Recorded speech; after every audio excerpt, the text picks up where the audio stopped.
Assalamualaikum. Salam. Dik, Ya. kau buat apa ni? Aku tengah baca artikel ni. Banyak gila kesalahan dalam artikel ni. Oh. Kau nak tahu aku tak? Nak, jom. Kita sama-sama cari kesalahan dalam artikel ni. Jom. Jom.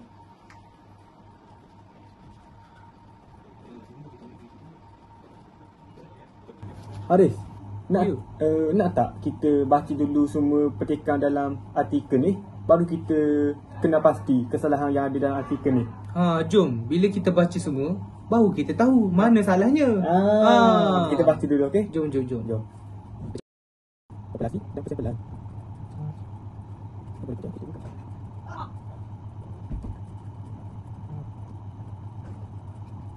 Haris, tengok ni. Dalam artikel ni siap ada jadual.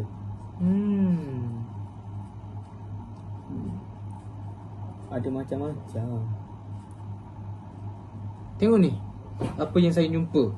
Satu kritikan kecil yang saya perasan di abstrak ialah terjemahan Inggeris. Oh, yang ni Haris. Terdapat sedikit kekaburan apabila mereka menterjemahkan faktor pengajaran dan pembelajaran kepada learning factor. Istilah teaching and learning factor mungkin lebih tepat untuk mewakili P dan P. Okey Haris, saya rasa yang kita patut baca lagi sekali. Mesti ada lagi satu kesalahan dalam artikel ni. Kan? Betul. Jom kita baca satu kali lagi. Haris, saya nak tanya awak. Awak ada perasan sesuatu tak dengan artikel ni? Saya tak perasan lah. Artikel ni sebenarnya tidak ikut format IPA edisi ke-7. Awak perasan tak? Tak. Format IPA edisi ke-7 sebenarnya ialah standard global kini. Sepatutnya artikel ni ikutlah standard tu. Walaupun artikel ni diterbitkan pada 2016, tapi tak ikut format IPA pun.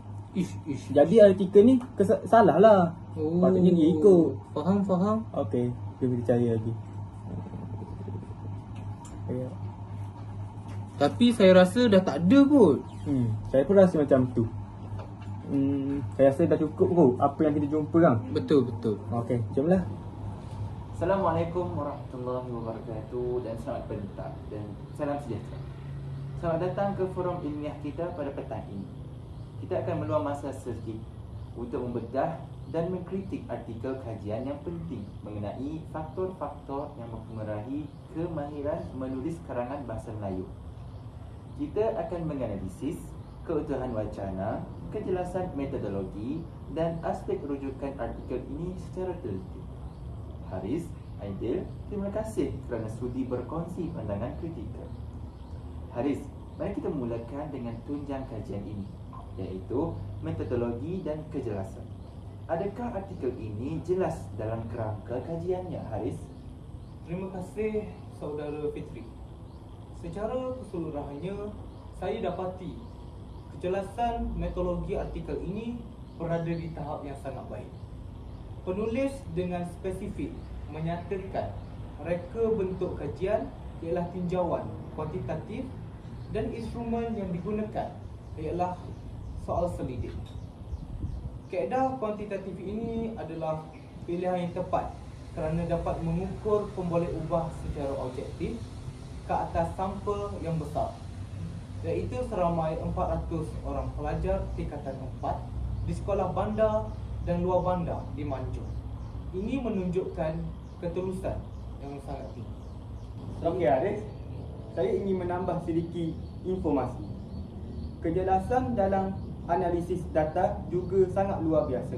Penulis menggunakan analisis deskriptif untuk melihat tahap ni, yang mana ini dibantu oleh jadual satu, iaitu interpretasi skor min, iaitu 2.34 hingga 3.66, iaitu berada pada tahap sederhana. Panduan ini membolehkan pembaca memahami dapatan dengan pantas. Selain itu, mereka menggunakan analisis inferensi iaitu ujian sampel tidak bersandar yang memang sesuai untuk melihat perbezaan antara kumpulan seperti jantina atau lokasi sekolah. Seterusnya, kita beralih kepada aspek keutuhan wacana. Aidil, anda mengkhususkan dalam aspek bahasa.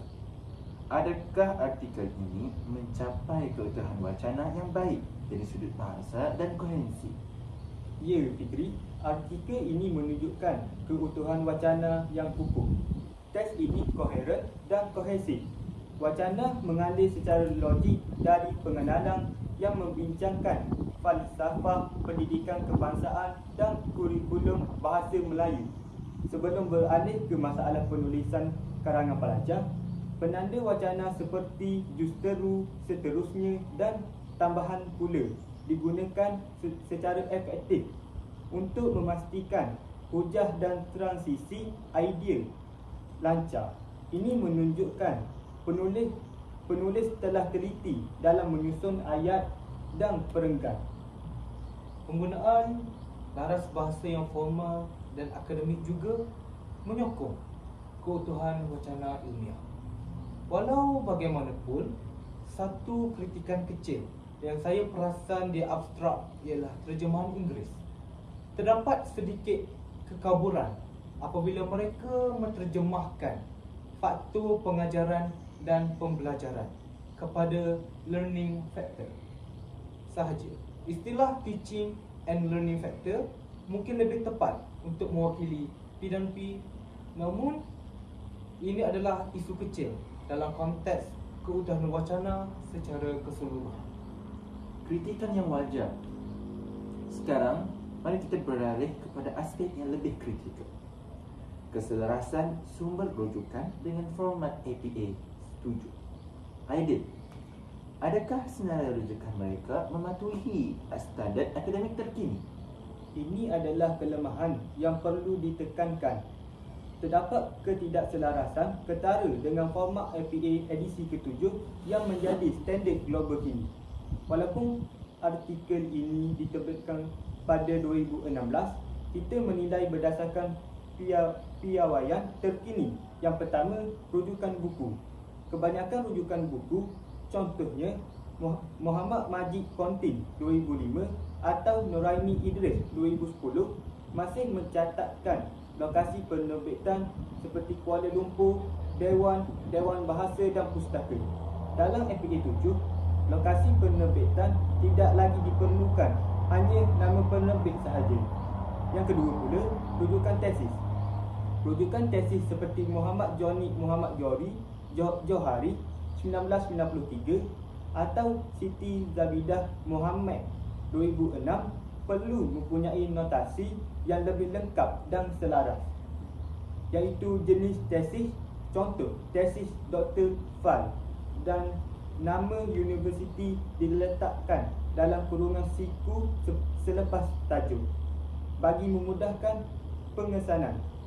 Yang ketiga dan terakhir pula, rujukan jurnal.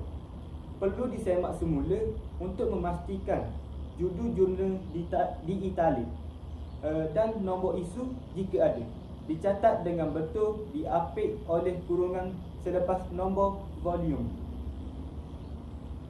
Keselarasan format ini sangat penting untuk memudahkan perindeksan dan mengukuhkan kredibiliti akademik.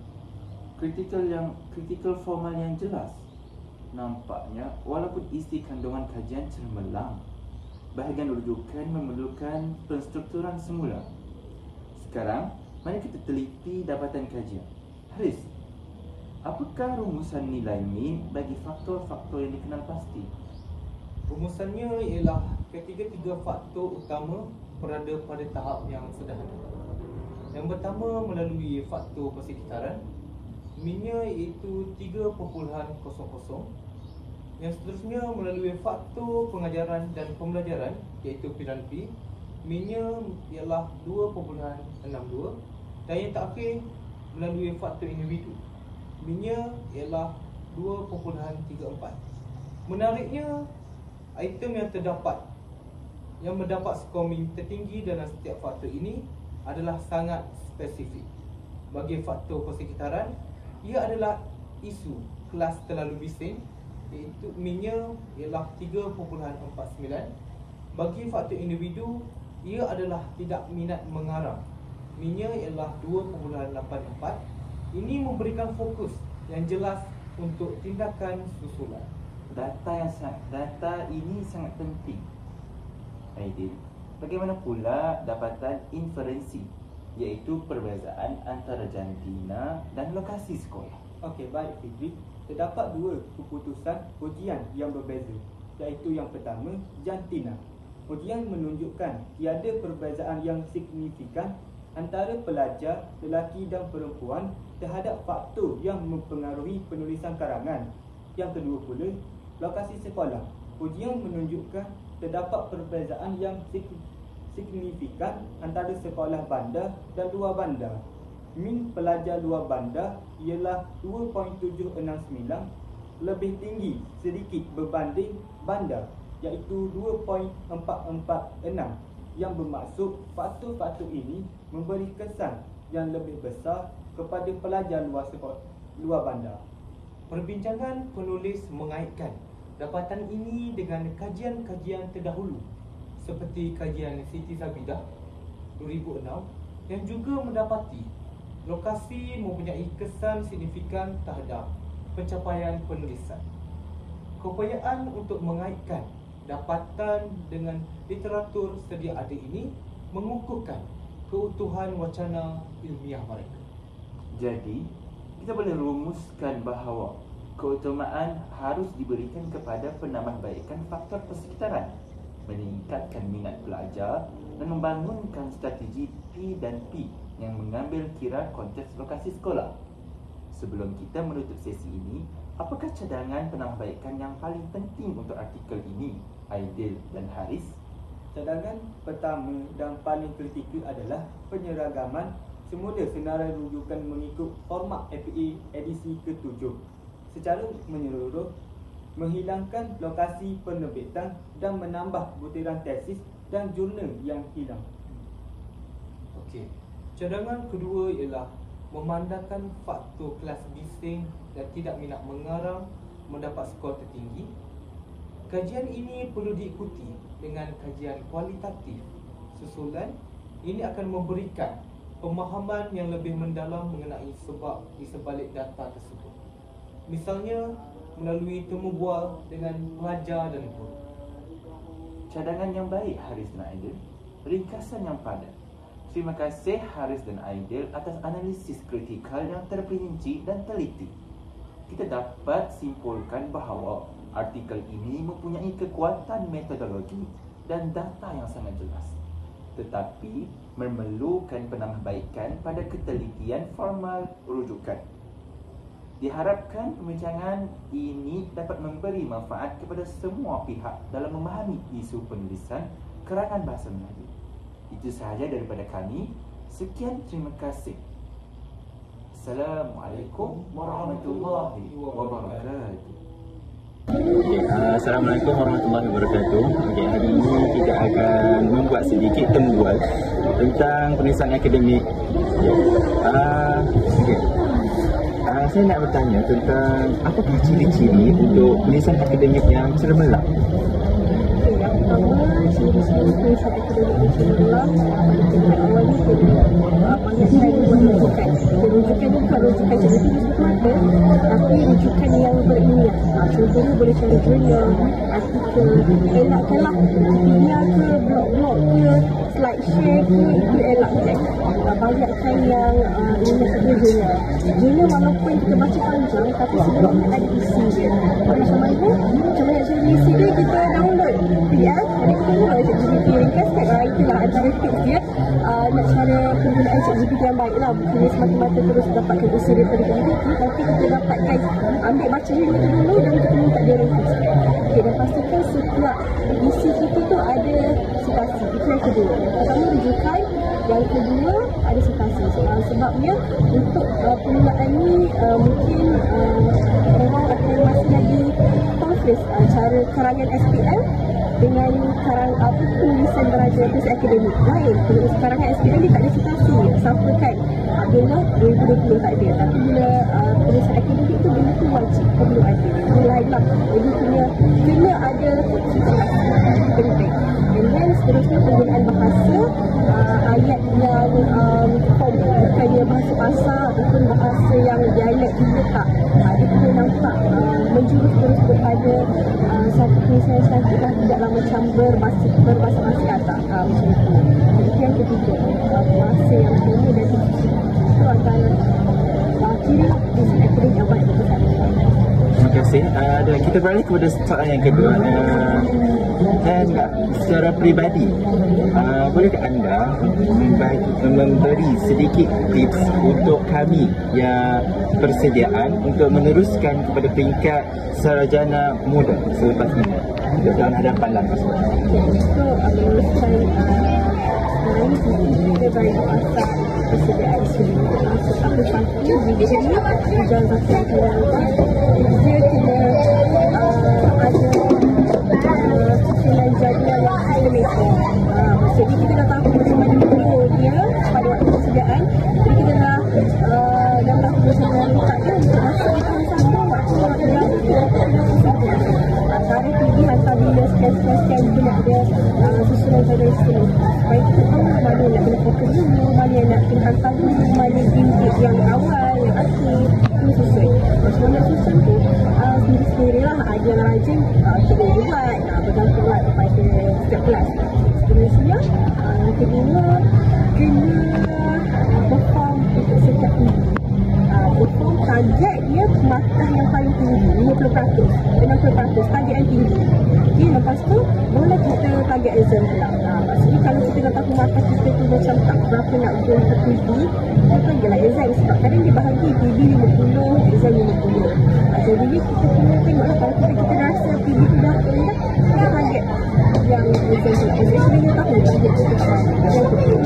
Dan yang ketiga, saya rasa kena rajin bertanya dengan pesyarah, dengan kawan. Walaupun nampak kita ni soalan yang macam soalan tu je pun, tapi sebenarnya itulah yang memudahkan kita. Jangan malu bertanya, kerap bertanya. Sebab kadang-kadang kena lagi-lagi itu syarat. Pesyarahnya dia akan notice kita bila kita kerap bertanya, dan dia akan kita dia bagus benarnya ada rekod kita kerja untuk teruskan pengajian di